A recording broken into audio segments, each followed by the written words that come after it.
ወዳጃችን ማቀፍ ደሞዝ የሚያስከፍል ስራ መሆኑን ሰምተው ይሆን? ማለትም የሆነ ኑና እቀፉኝ እቅፍ አድርጉኝ የሚል ደንበኛ ሲደውል ሄደው እቅፍ አድርገውት ያቀፉበትን ሂሳብ ተቀብለው ገንዘቦትን እየቆጠሩ እብስ የሚሉበት ስራ።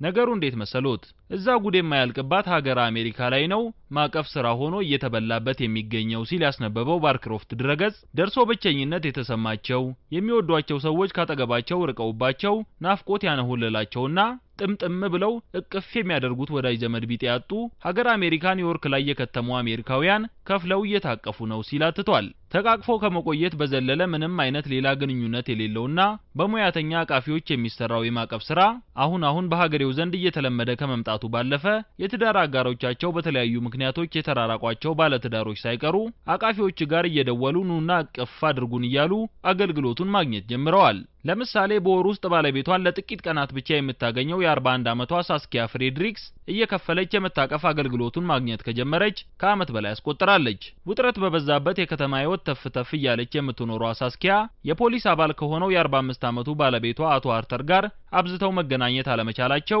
በሰው ናፍቆት እንድትባዝን ሲያደርጋት ነበር ከባለቤቷ ጋር ተማክረው ሙያተኛ አቃፊ ለመቅጠርና ሳስኪያ ከችግሯ እንድትላቀቅ ለማድረግ የወሰኑት። እናም ይኸው ሳስኪያ ከዓመት በላይ በተቀጠረው ሙያተኛ አቅፍ ውስጥ ሆና የምታቀፍ አምሮቷን እየተወጣች ነው የኖረችው። ባለቤቴ 100 አለቃ ነው። እናም ከሳምንት እስከ ሳምንት 24 ሰዓቱን ሙሉ በስራ ላይ ነው የሚያሳልፈው። እኔ ደግሞ ኑሮዬን እዚህ ኒውዮርክ ላይ ያደረኩ ስለሆነ የምንገናኝበት ጊዜ ትንሽ ነው። እናም ይሄንን የመታቀፍ አገልግሎት ተጠቃሚ በመሆኔ እንደማይቀና 100% እርግጠኛ ነኝ። ምክንያቱም ሁሉንም ነገር አማክረዋለሁ። ከመቅናት ይልቅ እንዳውም ደጋፊ ነው። እናም እኔ ደህና እስከሆንኩለት ድረስ እሱ ደስተኛ ነው ስትልም ነው ሳስኪያ የምትናገረው። የ20 ዓመት የትዳር አጋሩ በሆነችው ሳስኪያ ሐሳብ የሚስማማው አርተር የምንተማመን ጥንዶች ነን። እናም ይሄ የመታቀፍ አገልግሎት መተማመናችንን አደጋ ላይ ይጥለዋል ብዬ አላስብም። መጀመሪያ ላይ ነገሩን የነገረችኝ ጊዜ በቃ የፈለገችው ነገር እንደሆነ ስለተረዳው ምንም ቅናት አላደረብኝም። ከወር ውስጥ በምንገናኝባቸው 2 ቅዳሜና እሁዶች እንተቃቀፋለን። እናም እቀፉኝ ብሎ መክፈሉ ችግር ያለው አይመስለኝም። እኔ ራሴ ሴት አቃፊ ባገኝ አድርጓለሁ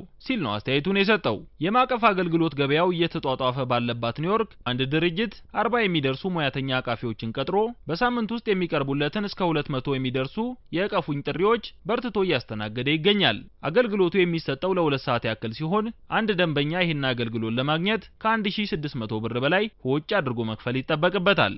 ወንድ፣ ሴት፣ ወጣት፣ ሽማግሌ ሁሉም አይነት ደንበኞች አሉን የሚሉት የድርጅቱ ስራ አስኪያጅ አቶ አዳም ሊፒን ሰው ለማግኘትና ከሰው ጋር ለመቀራረብ ብለው ነው ደንበኞቻችን የሚመጡት። ያንን ነው እኔ ትልቅ ቦታ የምሰጠው ሲሉ ነው የሚናገሩት። ሙያተኛ አቃፊ ሆኖ እየሰራ የሚገኘው ኢያን ካርሜን ከሰዎች ጋር ስትተቃቀፍ ምናልባት ወደ ሌላ ነገር ልታመራ ትችላለህ፣ ነገር ግን ሙያተኛ ስትሆን እንዲህ ያሉትን ችግሮች እንዴት መወጣት እንዳለበት ታውቀዋለህ ሲል ነው አስተያየቱን የሰጠው ወዳጃችን። እና ሎት እንግዲህ እከልዬ ብሎ ዘሎ ጥምጥም ማለት ሊቀርና እንትናዬ ብሎ መተቃቀፉ ቀርቶ የስንት ልቀፍሽ ከዚህ በላይ ካቀፍኩ ዋጋው ይበዛብሃል የምንባባልበት ጊዜ እየመጣ ይሆን እንዴ? ጠርጥር አለ።